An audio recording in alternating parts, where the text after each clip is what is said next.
Hello and welcome. It's Friday here in Capital's Hole and you're watching the Daily Report. Life with COVID-19 is a new normal and authorities here are seeking to ensure safe transition from restrictions to relaxations, if you will. Now we have more on this later on the program. Here first is the broader pandemic coverage with our Kwonsoa.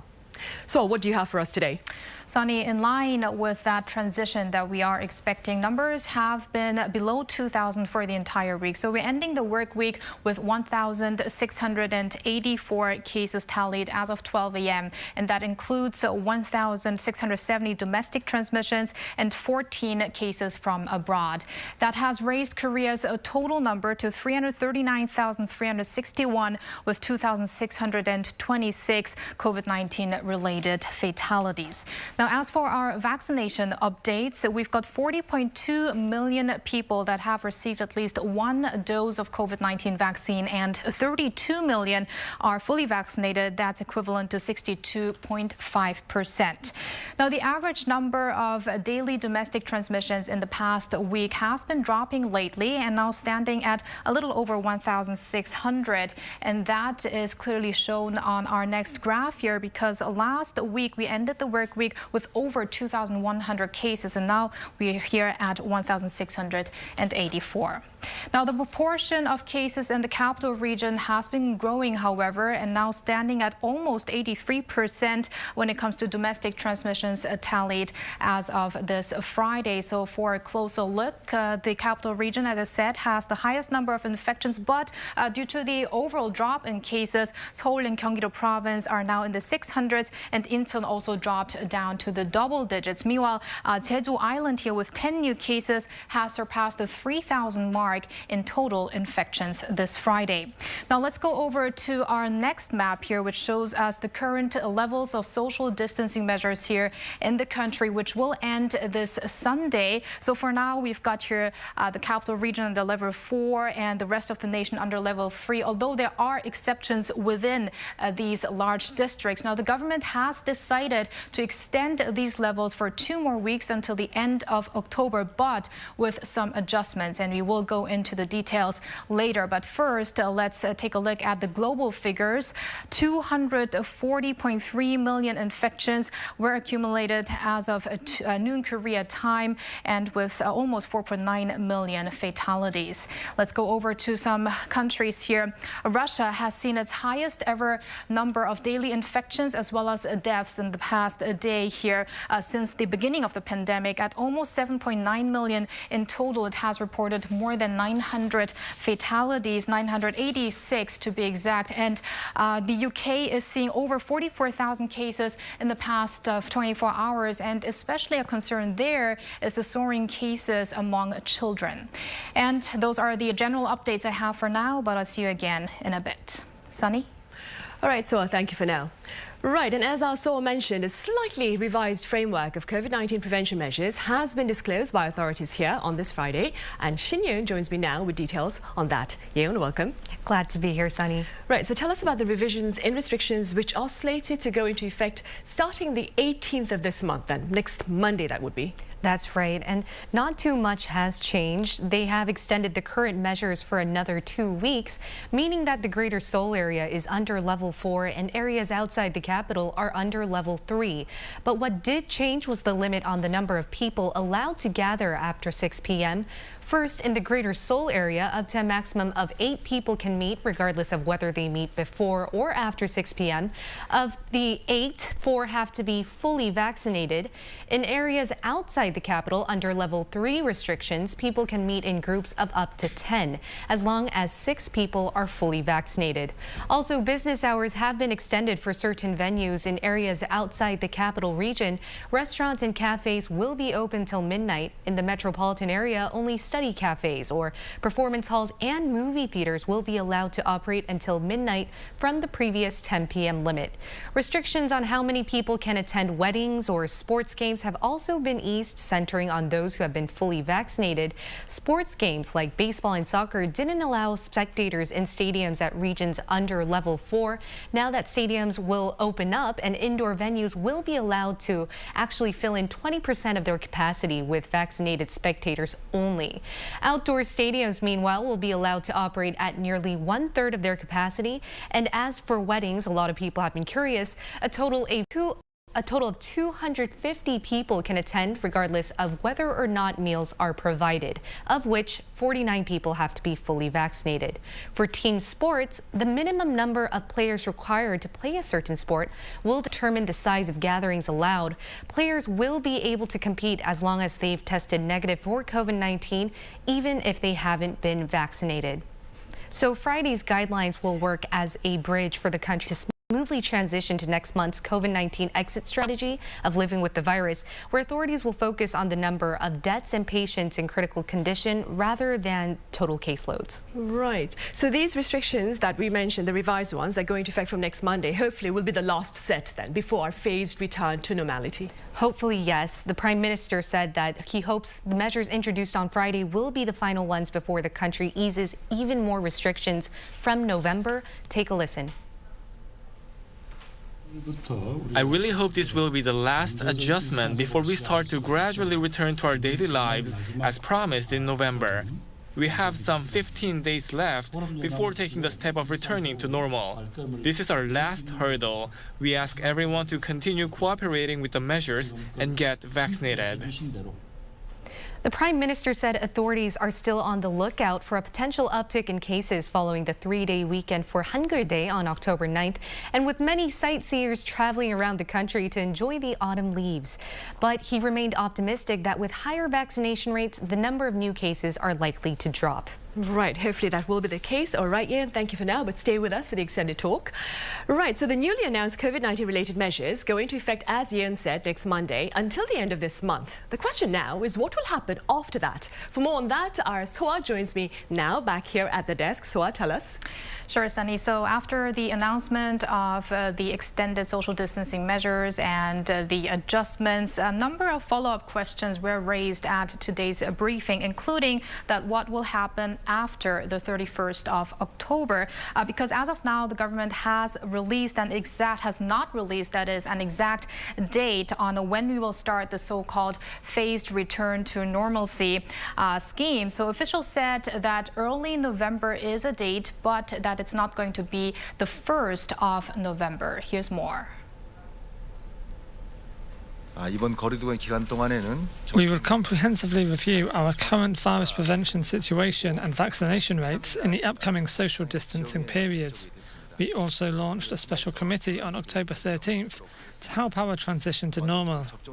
As for when the transition will take place, that is still up for discussion, but we believe the process can begin in November if more vaccinations are handed out and the outbreak is kept stable. So that means it's highly likely that before the end of October, we'll learn more on whether we will have another temporary transition period, after the social distancing measures end, and then before we really phase into the living with the coronavirus roadmap. Now, the official named the UK, Israel, and Singapore as some countries that have been struggling after excessive loosening of antivirus measures. So we will have to be careful as well so that this will not happen in Korea. No, right, of course. And I hear authorities here are also looking into ways to expand vaccine incentives. So, right, Sunny. They are looking for ways to give more benefits to fully vaccinated people. So once we reach that 70% goal of people having been fully vaccinated, but later on after we have reached 80% and again 85%, that's expected to eventually lead to larger private gatherings as well as larger events. But there are voices of concern that more benefits for fully vaccinated people will lead to unvaccinated people being left behind. For now, the answer to that remains vague. Our future policies will revolve around more incentives for fully vaccinated people and support measures to restore a sense of normality, while also protecting those who haven't been vaccinated. Right, and along with the new revised or slightly revised restrictions that go into effect on Monday, new groups of people will also receive their vaccines starting Monday, Soa. Yes, starting Monday, teenagers and pregnant women will receive their first COVID-19 shots, as was outlined in the country's fourth quarter inoculation plan. So teenagers aged 16 and 17 starting on Monday will be the first among the youngest population eligible for vaccinations. In Korea, they will receive Pfizer jabs with registrations still open until the 29th this month. Those aged 12 to 15 can book their vaccine appointments starting on Monday, with actual inoculations kicking off on the 1st of November. The government is recommending vaccinations for teens with existing health conditions, as their chance of developing serious symptoms of COVID-19 is around twice as high compared to their healthier counterparts. Now, for similar reasons, pregnant women will also be getting their COVID-19 vaccines beginning Monday, which will be mRNA vaccines from either Pfizer or Moderna. Women who are less than 12 weeks into their pregnancy and with existing health conditions will be diagnosed before getting their shots, or they are recommended to be diagnosed. Pregnant women are going to be monitored for adverse responses 3 days, 7 days, 3 months, and 6 months after vaccination. And meanwhile, the booster shot program is also simultaneously under process for some 45,000 people subject to that program as of now, with almost 3,000 additional shots administered as of 12 a.m. this Friday. I see, right. And so speaking of booster shots, President Moon Jae-in has received his third dose of the COVID-19 vaccine. And for details on that, I turn back to Yeon. Right, Yeon? Right. So on this Friday, President Moon Jae-in received his extra third dose of the Pfizer COVID-19 vaccine ahead of his planned overseas trip at the end of October. He was one of the many people aged 60 and over who were vaccinated more than 6 months ago to receive an additional booster shot. The president had received his first AstraZeneca shot on March 23rd and his second on April 30th. Right. And staying with booster shots, moving abroad, authorities in the U.S. have granted the green light, I believe, to Moderna booster shots. Right. They did give the green light. The vaccination drive in the United States got another boost on Thursday when a panel of outside advisors to the FDA unanimously voted in favor of authorizing Moderna booster shots for seniors aged 65 and up and those at risk of a severe illness. If booster shots are approved by the FDA, the CDC's Vaccine Advisory Committee is expected to gather next week to vote on whether to endorse the FDA green light. Right. Now, Soa, amid all these efforts to boost our protection against COVID-19, are we looking at the possibility of soon perhaps shedding our face masks? That's a good question, and it is also a difficult question, because officials also today have been mentioning that how highly effective face masks were, especially here in Korea, with hardly anyone not abiding by the measures. They have been wearing those face masks at multi-use facilities and whenever they stepped out of their house. So there have been, however, some pundits have raised, and also officials have been raised, the suggestion of whether we could take off our masks once we have 85% of the nation's population fully vaccinated, but there was no answer regarding that as of this Friday's briefing. So Son Young-nae, the official, earlier mentioned that taking off the masks should be the last means of easing when it comes to social distancing measures, and also it could maybe happen at a point when the COVID-19 virus becomes an endemic, such as the seasonal influenza. Right. And so before you go, do tell us a bit about a recent public assessment of the government's handling of the local COVID-19 situation. Sure. Well, 54% of the nation's population, or rather 1,000 people that have been asked through a survey conducted by Gallup Korea, have said that the government is doing well with its prevention measures.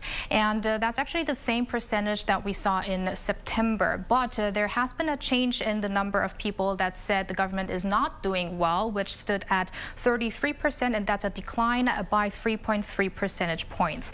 And one of the positive factors that respondents have mentioned is the expanded vaccine supply. And there's also been some question related to the wearing of face masks that we talked about before. and 44% of respondents said we could take our masks off next year, while 27% said at a later date that we still have to keep our masks on next year. Right. All right. So as always, thank you very much for that. And I'll see you back here next Monday. See you. Right. And in the meantime, Yeon, it's been a great 1 week. I understand you're going back out to the field. Yes, I am. Hopefully we'll see you back in about a month's time then. Thank you. All right. Thank you, Yeon.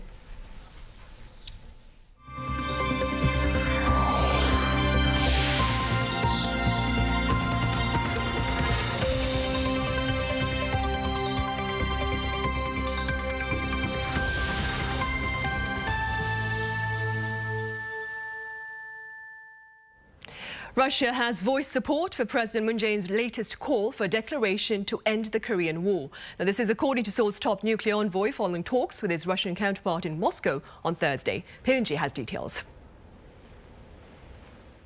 At a meeting in Moscow between South Korea's chief nuclear envoy No Kyu-duk and his Russian counterpart Igor Margulov, the two envoys discussed ways to restart the peace process on the Korean peninsula. Seoul's foreign ministry said no call for Russia's support, while emphasizing the need to stably manage the situation and the importance of resuming dialogue with the North.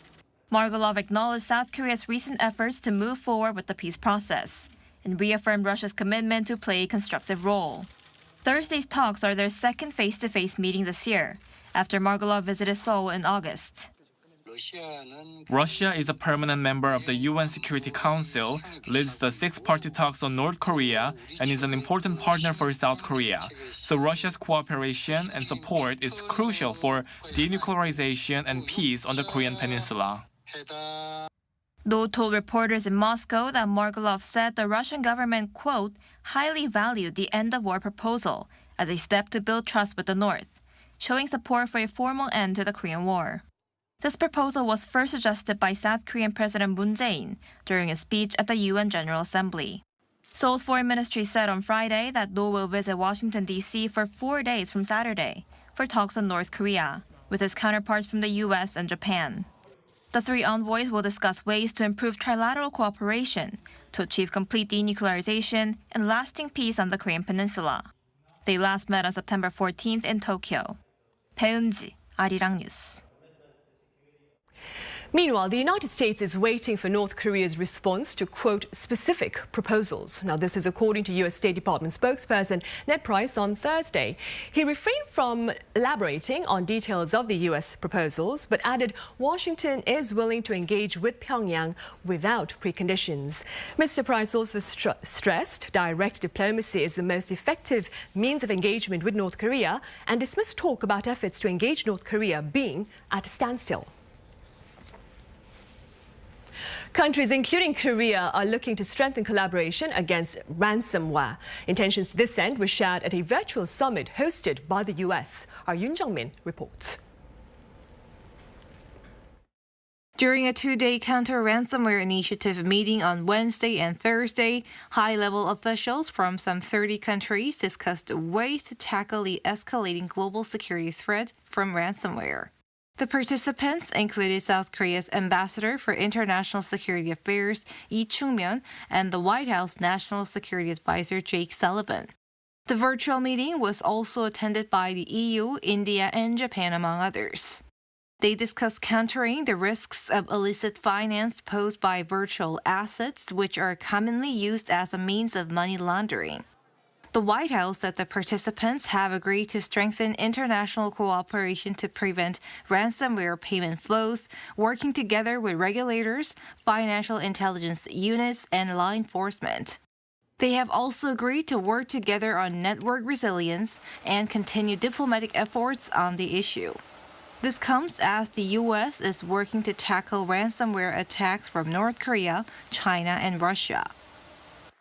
I think Biden administration's one of the top priority of the external and foreign policy is to deter, prevent, deal with this cyber attack. In that sense, and South Korea is going to be one of the major partners. Seoul's foreign ministry said the South Korean ambassador shared the Korean government's enhanced counter-ransomware measures established in August and its contributions to the United Nations international efforts for the peaceful use of cyberspace. South Korea's ICT ministry, justice ministry, prosecutors, and the police also took part in the meeting. Yoon Jung-min, Arirang News. Elsewhere, there have been a number of bleak forecasts with regard to escalating oil prices amid the global energy crisis. The Bank of America says costs will continue to soar, while the International Energy Agency says demand too will drive up. Here's Ji-young. A cold winter could lift Brent crude prices to above $100 a barrel for the first time since 2014 as demand continues to outstrip supply.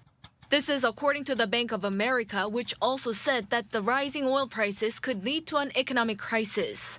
Brent crude futures on Thursday climbed 82 cents or 1% to $84 a barrel.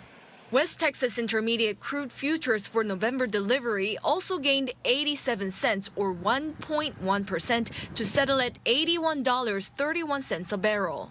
This is the highest figure since October 2014. Goldman Sachs also forecasts that oil could maintain its high price levels for much longer in the years to come. It said as the demand rebounds while supply is at a tight level, the base case is for Brent to reach $90 by the end of this year. The International Energy Agency also said that as heavy industries and the power sector change from more expensive sources of energy, demand is to soar further. It also said that the cold weather could boost oil demand by 500,000 barrels per day. It added that the energy crunch could cause inflation and slow the world's economic recovery from COVID-19. The White House is in discussions with oil and gas producers about fuel costs amid retail gasoline prices hitting 7-year highs and winter bills expected to increase. Ji-young, Arirang News. And on the local front, Seoul's finance ministry has highlighted potential hurdles to further economic growth here, and it appears both internal and external factors are at play. Our Min Soo-kyun explains. South Korea's major economic indicators are showing signs of a slowdown as the fourth wave of the virus continues to take a heavy toll on the country. According to the Finance Ministry's monthly economic report on Friday, the nation's industrial output in August was down 0.2% on month. Retail sales and facility investment also dipped from a month earlier, marking the first time in 3 months that all three figures have dropped at once. But exports in September extended their gains for an 11th straight month, and more jobs were posted last month, with the country recording its biggest monthly employment gain in more than 7 years. Despite this, the finance ministry said economic prospects remain uncertain. The local economy has recently seen a sharp rise in employment, along with strong export growth, but uncertainties remain, such as in the in-person service industry. The ministry also stressed that the uncertainties are not only due to domestic factors, but also due to external risks. In its report, it raised concerns over inflationary pressure due to supply chain disruption and a spike in raw material prices, adding that this could hamper the global economic recovery. A similar assessment was made by the Korea Development Institute last Thursday. The state-run think tank warned that the country could feel the pinch from growing global uncertainty, hinting that downside risks are running high. South Korea is indeed on a recovery track, but not without risks. Min Soo-kyun, Arirang News. The World Food Programme is redirecting the global spotlight onto food security as we look to mark World Food Day this coming Saturday. Officials say climate crisis and not global conflict may soon become the main cause of global hunger. Kim Yo-sun has more. The UN's Food Assistance Branch is warning the Earth faces the possible risk of an exponential increase in hunger fueled by the climate crisis. Ahead of World Food Day on October 16th, the World Food Programme released a study that shows a 2 degrees Celsius rise in the average global temperature from pre-industrial levels will lead to 189 million more people going hungry. It adds the world's most vulnerable communities, those that rely on agriculture, fishing, and livestock, who contribute the least to emissions, will continue to bear the brunt of the climate crisis. One example the WFP notes is the southern part of Madagascar, where famine-like conditions have been driven by climate change. The region has been experiencing consecutive droughts that have pushed nearly 1.1 million people into severe hunger. Some 14,000 are currently suffering famine-like conditions, with this number expected to double by the end of the year. The WFP is currently providing help to communities so they can adapt to the changing climate that threatens their ability to grow food, secure income, and ultimately withstand shocks. So far, it says it has helped 39 governments realize their national climate ambitions. The organization also says conflict is also plunging millions of people into hunger, but the climate crisis could soon become the main cause of hunger. Kim Hyo-san, Arirang News.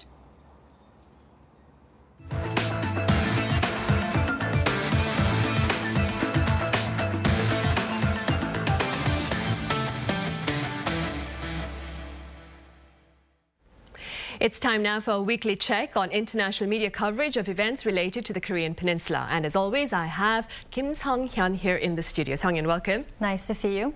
Right, so I hear CNN has dedicated a separate banner on its homepage, that is, to Korea's Squid Game. That's right, Sonia. So millions of people still across the world tuning into Squid Game, and CNN earlier this week put up its own separate banner for the Netflix series, introducing the latest news and facts about the hit show. So CNN on the 9th of October had selected 7 key topics, including the Nobel Peace Prize and COVID-19, arranging them as the main banners at the top of its homepage. One of the banners read Squid Game, which was solely dedicated to news related to the Netflix series, including a link to CNN's interview with Squid Game director Hwang Dong-hyuk. Now, in the interview, Hwang said that filming the show was so stressful that he ended up losing 6 teeth, but his hard work has paid off in a big way, with more than 111 million accounts having watched the series now since its debut, knocking Bridgerton off the top spot. Right, it has paid off, of course. Meanwhile, Sung-hyun, Disney's Asia's head recently addressed the upcoming launch of Disney Plus here in the country. Yes, so Disney Plus officially launches here in Korea on November 12th. And earlier this week, Luke Kang, president of the Walt Disney Company for the Asia-Pacific region, gave a keynote speech at the Asian Content and Film Market, the Busan International Film Festival, previewing the launch of the streaming service. The Hollywood Reporter reported that growth opportunities for the streaming market in Korea seem very clear and abundant. The article adds that there's a reason why global media and entertainment companies are keeping a close eye on Korea as one of their most promising markets. And Kang went on to elaborate that the sheer size, sophistication, and potential of many high-growth Asia-Pacific markets, including Korea, are not to be underestimated. The article also talks about Disney Plus, which will showcase content by Disney and its stable of brands, including Pixar and Marvel Entertainment, along with other original content and series produced in Korea. Now, Kang also explains that with the coronavirus pandemic transforming sectors and the demand for home entertainment growing as well, content produced within the Asia-Pacific has the opportunity to truly take off on streaming platforms. He indeed mentioned Squid Game, saying the evolution of Korean content into a global phenomenon is a great example of what is possible in this region. The Busan International Film Festival, meanwhile, is coming to a close today, this Friday, after a 10-day run. Right, and that, of course, began last Wednesday. That's correct. Moving on, the New York Times, I understand, has run an article about the decline of dog meat consumption here in the country. So about 2 weeks ago, if you recall, President Moon Jae-in raised the possibility of banning the consumption of dog meat here in the country. And a New York Times article recently talked about how reference to dog meat has long been used as an attack on Koreans overseas. The Times noted that most Koreans do not eat dog meat these days, referring to a September 2020 survey by Nielsen, which found that 84% of Koreans either have never eaten dog meat or do not intend to do so in the future. Lola Weber, a director of campaigns to end dog meat consumption for Humane Society International, mentions that most younger Koreans are appalled by the idea, even though some older Koreans still seek out the meat at specialized restaurants. The story emphasizes that dog eating is no longer part of the mainstream in Korea, and opposition to the practice has risen in the country, especially in the last few years. Right, and Sang-Yeon, lastly, do tell us a bit about foreign coverage of North Korea this week. So all eyes basically were on North Korean leader Kim Jong-un this week, Sunny, who attended a weapons exhibition in Pyongyang on Monday, showcasing the regime's assortment of its latest military hardware. The BBC highlighted Kim's remarks that the weapons were for self-defense and not to start a war, and were necessary in the face of, quote, hostile policies, unquote, by the U.S. The Japan Times, meanwhile, mentioned that this week's exhibition has offered a hint of what to expect in the coming months, with analysts there saying Kim Jong-un is positioning his country to ride out both the pandemic and the term of the current U.S. administration, while at the same time trying to normalize weapons tests and cement his regime status as a de facto nuclear power. All right, Sang-Yeon, as always then, thank you very much for the coverage. Thank you for having me.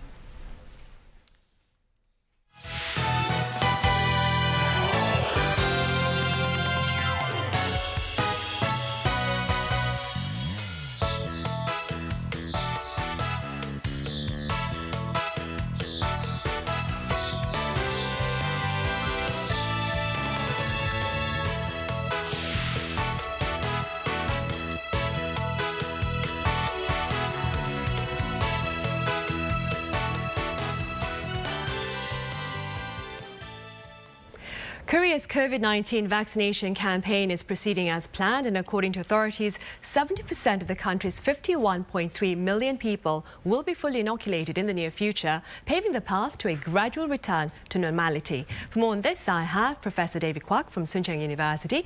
Good to have you back, Professor Kwak. Good afternoon, Sunny. I also have Dr. Kim Seung-taek from Institute Pasteur Korea. Welcome back, Dr. Kim. Good afternoon. And joining the session virtually is Professor Anthony Scott from the University of Melbourne. Professor, it's a pleasure to have you with us. Thank you for having me. Right, Professor Kwak, we'll start here then.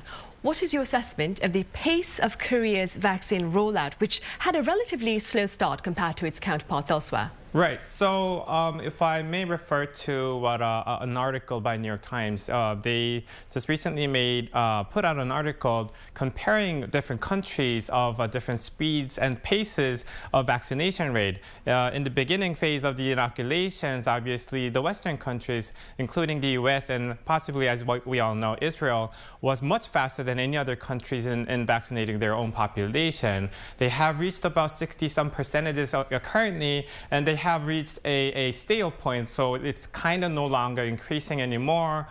They're having issues with that, I think. But countries like us or Japan or Australia, I think, kind of caught up with their own vaccination rate. And we're currently at about 78% in the first shot, and then about 62% in the completion of vaccines rate. I think it really depends on the population's sentiment towards receiving the vaccine.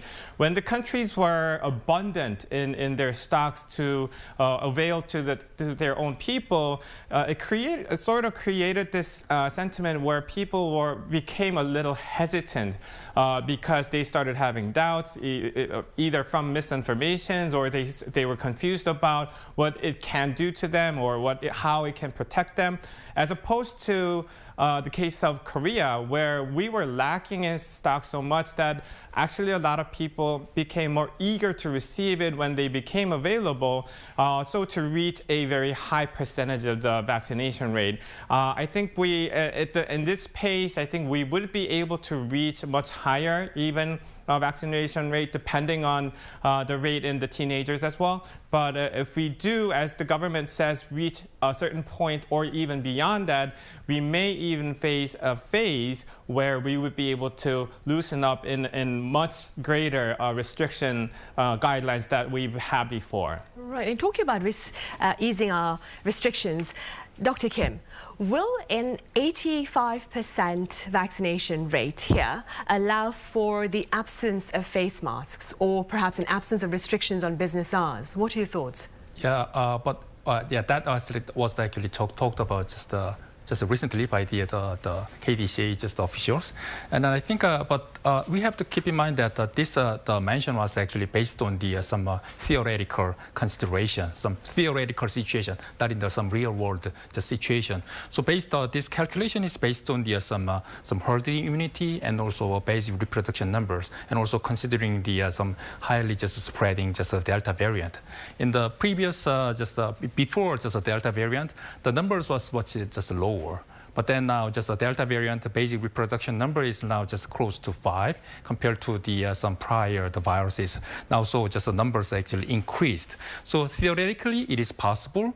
But then this is all just based on the vaccination rate. But we also have to keep in mind that the vaccine that we have right now is not actually protecting, just preventing the infections. It was actually developed as a means of just preventing diseases. So sometimes, depending on the some vaccines and some clinical trial designs, the end point was just the preventing the symptomatic disease or some severe disease, things like that. So it's not really just preventing just the transmission by itself. Maybe just the transmission maybe is reduced even just with this kind of vaccines. So that in the end, I think just lifting the mask mandate is just as of now is just premature, and I think. And then still just the wearing is it's kind of just the minimum thing that we can actually do. And the minimum thing and also the last thing that you can actually just get out. Right. So for a while, I think at least the mask wearing should just last on. Yeah. Right. Professor Scott, I believe Korea and Australia launched their vaccination campaigns against COVID-19 in the same month this year. That would be February, if memory serves me right, with Australia's vaccine rollout starting a few weeks earlier, though. What can you tell us about Australia's inoculation efforts? Look, I mean, so at the moment, well, today we are 84% first dose and about 66% second dose, and we have targets in place. Initially, it was slow to begin with because we didn't have enough supply. So, you know, the Australian government entered into agreement with AstraZeneca to manufacture AstraZeneca locally here within Australia. And obviously with the scare about blood clots in about April time, nobody wanted AstraZeneca. And we didn't have enough Pfizer. So only since about October have we had enough supply. So our vaccination rate has taken off.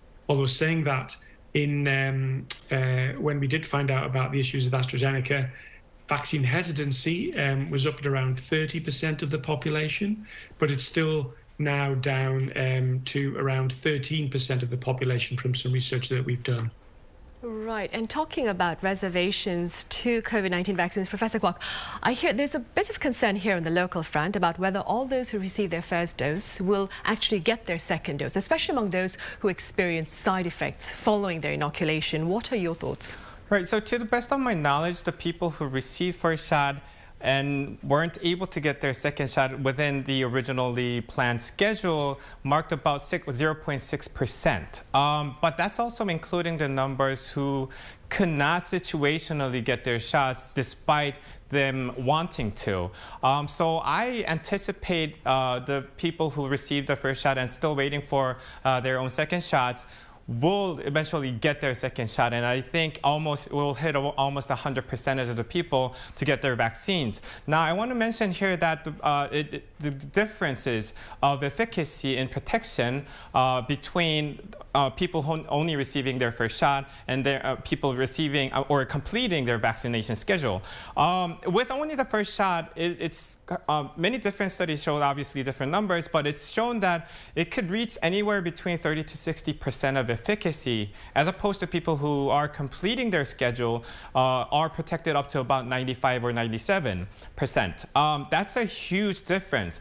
I want to stay neutral here, though, that even for the people who receive their first shot, they would be protected against severe types of the disease or mortality almost up to 90%. Obviously, if they receive or complete their vaccines, they would be protected even further. But that doesn't mean that they would still be able to infect other people, or they would be protecting from or prevented from complete transmission to other people. So these completion of vaccine schedule as opposed to only receiving partly makes a huge difference, and also timely. We're currently talking about booster shots, giving booster shots to people who need them, especially people who are exposed to meeting with many other people, such as in medical spaces, or people who are kind of weakened in their immune system, such as in much older generations, or people who have underlying diseases. So timely speaking, when we're in a situation where some people even might need booster shots to keep their immunity level up, second shot, I think, would be mostly necessary for the people who receive their first shot. Right. And Dr. Kim, what can you tell us about the impact of COVID-19 inoculation rates on COVID-19 fatality rates?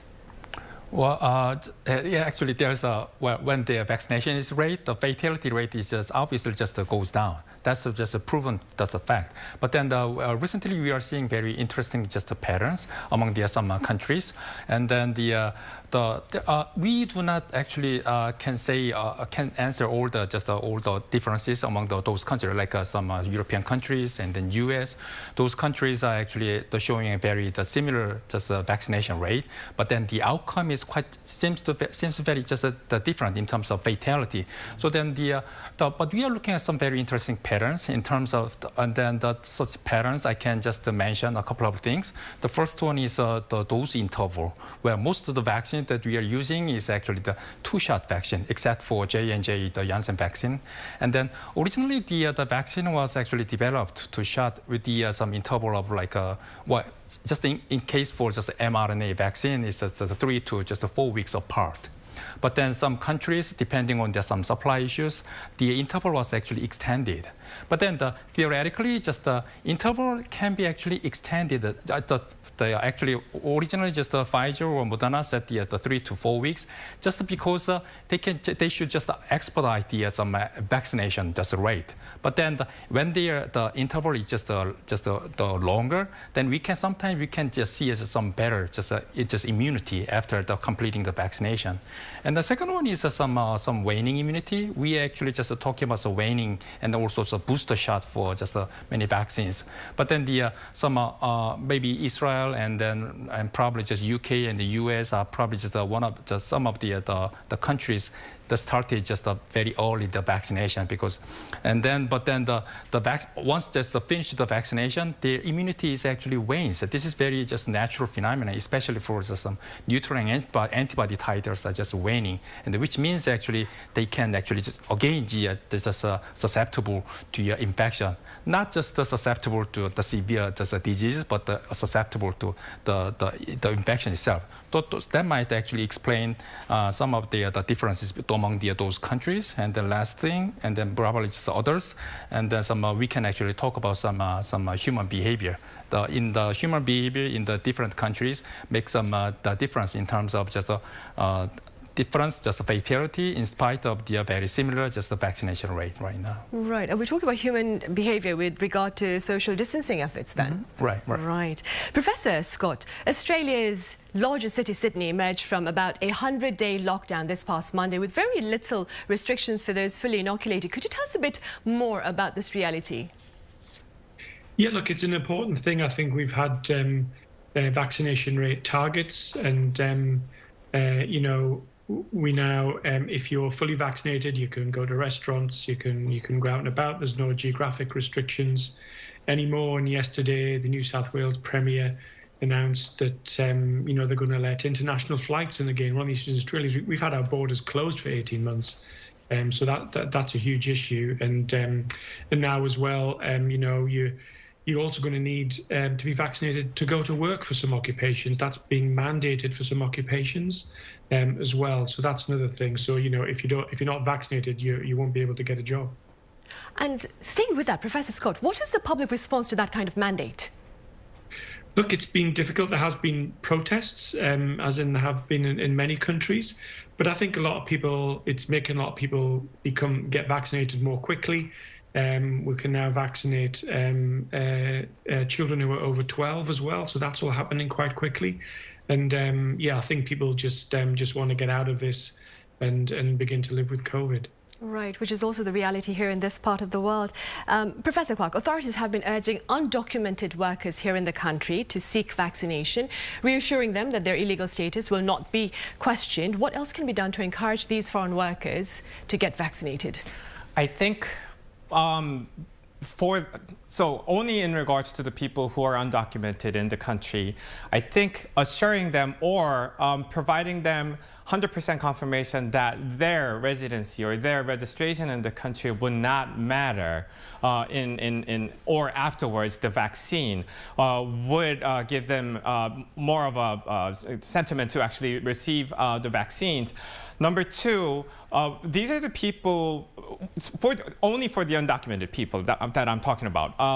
These are the people who are exposed to unhygienic conditions, relatively speaking, more than the other people who reside in the country. So we also need to find a way to educate them better in a sense that what kinds of social distancing guidelines and restrictions they should mandatorily keep, such as in not gathering in the numerous people or washing their hands very often. I'm not saying they're not doing it, but through the better education system, I think they'll come to better understand why they need to also receive vaccines as well. One thing I personally noticed in my clinic, though, is that some people who actually came in, even though they're unregistered in the country, are claiming to have received vaccines in their own countries before entering Korea. We need to come up with a way to sort of confirm that, so as to for the people who received a legitimate vaccines or completed their vaccine schedules in their countries before entering, we need to also let them be as free as the other people who are registered and who are proven in the country to have received the vaccine. So I think it is a sort of a homework for the government to come up with a way to actually confirm whether or not that they have received their own legitimate vaccines and to provide them as much of the loosening of the restrictions as they plan to other people in the country. Right, and staying with that, Professor Scott, how are authorities in Australia persuading their foreign workers to partake in the inoculation campaign? Well, I guess for the first thing, we've had our borders closed for 18 months. There's been very little immigration here in the last 18 months. There was still at some point 40,000 Australian citizens who couldn't get into Australia. But then again, I think we do have a very diverse, culturally diverse communities here in Australia, where a lot of people don't speak English as their first language. And I think those communities have been hard really to kind of reach. They have different beliefs about vaccinations and the role of governments, depending on which country they've come from. And so governments here have worked hard to try and reach those communities through community leaders and through taking vaccinations to them rather than expecting them to go to vaccination centres. Right. Meanwhile, Dr. Kim, what can you share with us now about people who should not receive the COVID-19 vaccine? Well, there are a certain group of people who are not just eligible for the vaccination, and then even though they just want to get vaccinated. For example, the first group of people is actually the people with some severe allergic reactions, such as some anaphylaxis. And one of the some main ingredients of some mRNA vaccine is polyethylene glycol, which is a part of the some delivering just a lipid nanoparticle, and then which is pretty just allergic for certain people. So in this case, the vaccine is not just available. And then there are also other people who are actually with some immunosuppression due to some medication and also some chronic illnesses. And then there are also some just children, very young children. Currently, the vaccination is just eligible only for just the children above the 12 years of age. So the children younger than that is not really eligible right now. Although recently the Pfizer study showed the vaccine seems to be very just safe and effective for the children with the ages between the 5 to 11. So now that the Pfizer is now just trying to approve. Trying to get approved for their vaccine. And then for these type of people, I think the vaccine is not their just a choice. They are not actually eligible. So in this case, what it can actually come up with some sort of just a passive vaccination. So what we actually just sometimes distinguish between the active vaccination and the passive vaccination. Active vaccination is the vaccination that we are actually just receiving right now. Once we just administer vaccine, then our body actually responds to the vaccine and then just raising our just immunity against that. But for passive vaccination is well, one of the main just the players in the immunity is actually just antibody response. So in active vaccination, we actually raising our own antibody. But passive vaccination, instead of raising the antibody in our body, we actually just administer antibodies into our body. So one of those things are some monoclonal antibody actually already just being used for some Eli Lilly, Regeneron, and several, just a couple of countries. But then these antibodies can be used as a treatment purpose, but these antibodies also can be used for preventive purpose. And then these antibodies, sometimes depending on their formulation and then design, these antibodies can last up to sometimes 6 months, or just a very recent one also can last up to 1 year. So this can somehow just compensate for this kind of the people who are not actually eligible for the vaccination right now. Right. Although it is really just costly. Right, I see. So passive vaccination is a viable option then for these individuals. Professor Kwak, the latest COVID-19 anti-vaccine disinformation claims that vaccinated people are a danger to unvaccinated people because of vaccine shedding. Now, I understand the correct terminology is vaccine-induced viral shedding, and it is being falsely and maliciously cited to discredit COVID-19 inoculation efforts. Please tell us a bit more about this. Okay, so the vaccine shedding, some people are claiming that when the vaccine is inoculated to a person, the person who are growing up immunity against COVID-19 because they were inoculated with antibody provoking that mimics the S protein of the virus would start shedding S protein to people around them, and that would cause the unvaccinated people to come up with a strange symptom such as migraine or itchiness and allergic symptoms.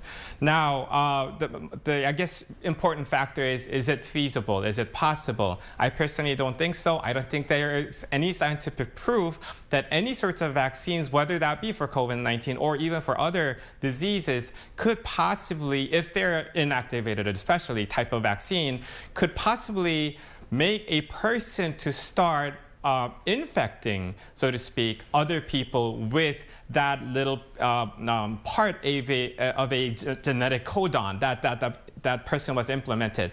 Let's remind ourselves, even though the provocation by the vaccine in a person sort of uses a morphological structure to cause immunity and to form an antibody against it in a person, it's not a whole protein of an S protein. It's a genetic code that's partially a full code of a S protein. So we're only talking about a percentage of the genetic codon that goes into the person. It's, I guess, the best way to put it is it's absurd that people are coming with these strange ideas. I think we need to all come up together to really only share the right factual information and disregard all the misinformation. Right, we do. Now, I'm afraid that's all the time we have for today. So, Professor Kwak, as always, thank you very much for your thoughts. Dr. Kim here in the studio, thank you for being with us today. And Professor Scott, over in Australia, I wish we had more time, but unfortunately, we'll have to let you go right now. Thank you. All right. Right now, authorities say a key variable to pandemic exit strategies is public action. So do see to do your part to allow for a prompt return to a gradual sense of normality and safety. Thank you for watching.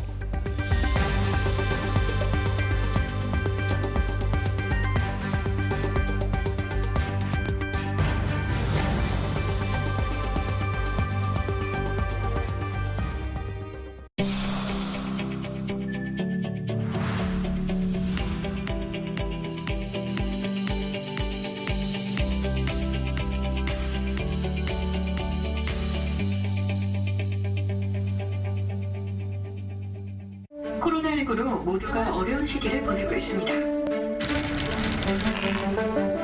지친 일상, 함께 어려움을 이겨냅니다. 힘겨운 오늘, 함께 고단함을 견뎌냅니다. 지친 하루의 끝, 더 나은 내일을 위한 힘. 건강한 땅에서 자란 귀한 영주 풍기인삼에서 찾습니다. 경북 영주 풍기인삼의 힘, 온라인으로 만나보세요.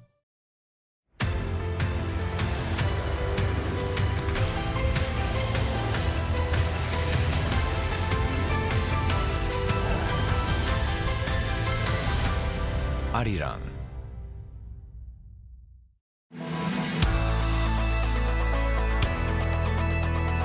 Diplomats residing in Korea all have their special stories to tell, and we're going to share them with you through in-depth interviews on Diplomat Talks. Tune into the weekly episodes as we discuss politics, economy, social issues, culture, history, and more. Diplomat Talks. This week's edition of Foreign Correspondents. Get all the latest news happening in and out of Korea. On the show, foreign correspondents from all around the world gather together to discuss